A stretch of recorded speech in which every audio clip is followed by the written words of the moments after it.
Hay historias que no se sabe bien por qué, quedan como guardadas, ¿no? Olvidadas. Y la de hoy es una de esas. Vamos a meternos de lleno en la increíble misión del Batallón Ejército Argentino 7, el BA-7, allá en Croacia, en 1995. Una historia que tiene de todo: valor, humanidad y, lamentablemente, un largo e inmerecido olvido. El contraste es brutal. Pensemos en esto: cascos azules, con la orden estricta de mantener la paz, y de repente, de la noche a la mañana, se ven atrapados en medio del fuego cruzado de una ofensiva militar a gran escala. Su misión, y bueno, sus propias vidas, cambiaron para siempre en un solo instante. Bien, vamos directo al grano. A ese momento que lo cambió absolutamente todo. Ese instante que definió esta misión para siempre y que, seguro, sigue resonando en la memoria de cada uno de los que estuvo ahí. Tratemos de imaginar la escena por un momento. Es lunes, 1 de mayo de 1995, 5:30 de la mañana. La tierra empieza a temblar. El aire se llena con el estruendo de la artillería pesada. Para los soldados argentinos del BA-7, la paz se acababa de terminar. Había comenzado la operación militar croata de nombre clave, Relámpago, y ellos estaban, sin quererlo, justo en el epicentro. Lo que es realmente impactante de esta cronología es la velocidad con la que todo se salió de control. A las 5:30, el primer impacto. A las 8, un ultimátum que era imposible de cumplir. Y para las 9 de la mañana, casi un tercio del batallón ya estaba completamente aislado, rodeado de combates feroces y, lo más importante, sin un mandato que les permitiera responder al fuego.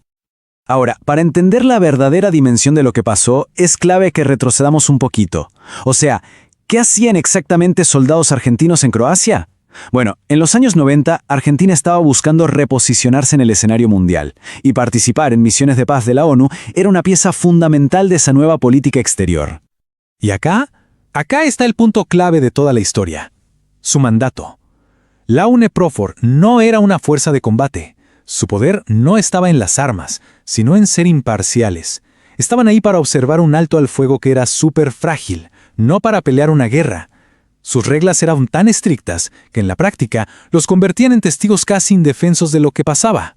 Y esto nos pinta perfecto el cuadro de la calma antes de la tormenta. Durante meses, su día a día fue predecible hasta monótono: patrullajes, controles, charlar con la gente. De hecho, la crisis más grande que habían tenido hasta ese momento fue una noticia que llegó desde Argentina. El gobierno les había recortado los viáticos, lo que nos demuestra lo impensable que parecía que se desatara un conflicto abierto. Ahora veamos cómo esta situación límite los forzó a una transformación increíble.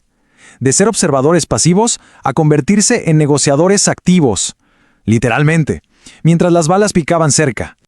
Lo que vemos acá es un despliegue de diplomacia de trinchera, en las peores condiciones que se puedan imaginar.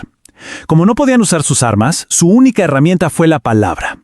Se convirtieron en el único puente entre dos ejércitos que se estaban matando.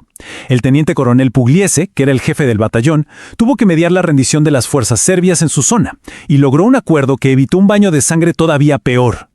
Pero su misión más extraordinaria todavía estaba por empezar. Una vez que las armas se callaron, aunque sea por un rato, estalló una crisis humanitaria gigantesca. Es muy importante entender esto. Esta operación no figuraba en ningún manual, Fue una misión que el batallón se inventó sobre la marcha, por pura necesidad y humanidad. Se encontraron de frente con miles de civiles aterrorizados, desplazados, y asumieron la responsabilidad de escoltarlos a través de territorio hostil. Un acto sin precedentes en la historia de las misiones de paz argentinas. Y en medio de esta operación gigante surgen estos momentos de una humanidad que te desarma.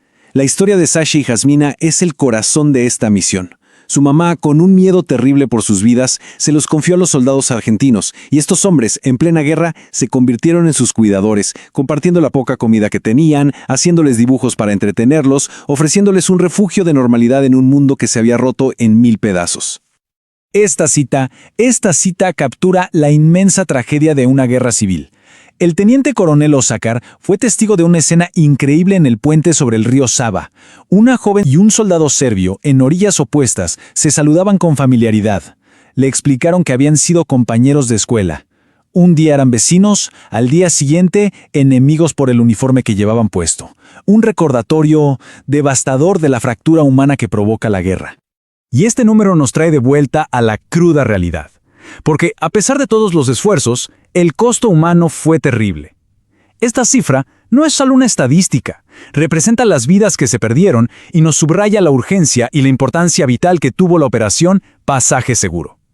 Cada persona evacuada fue una vida salvada de este destino. Y todo esto nos lleva a la parte final y quizá la más agridulce de esta historia, lo que pasó después cuando estos soldados volvieron a casa. Aquí vemos una paradoja que duele, la verdad. A nivel internacional, su valentía fue reconocida. La ONU les dio medallas. Pero en su propio país, en Argentina, su regreso fue recibido con un silencio inexplicable. No hubo ceremonias, no hubo reconocimiento oficial. Quizás por la complejidad política de la época o por una sociedad que todavía estaba lidiando con su propio pasado militar, su historia simplemente se desvaneció. Y esta lucha por la memoria sigue hasta el día de hoy. Casi 3 décadas después, son los propios veteranos los que tuvieron que organizarse para que su historia no se pierda. Recién ahora, a través de su propia asociación, están empezando a lograr que algunos gobiernos provinciales y municipales reconozcan formalmente su bautismo de fuego. Un paso chiquito, pero muy significativo, en una batalla larguísima contra el olvido. Y cerramos con esta pregunta.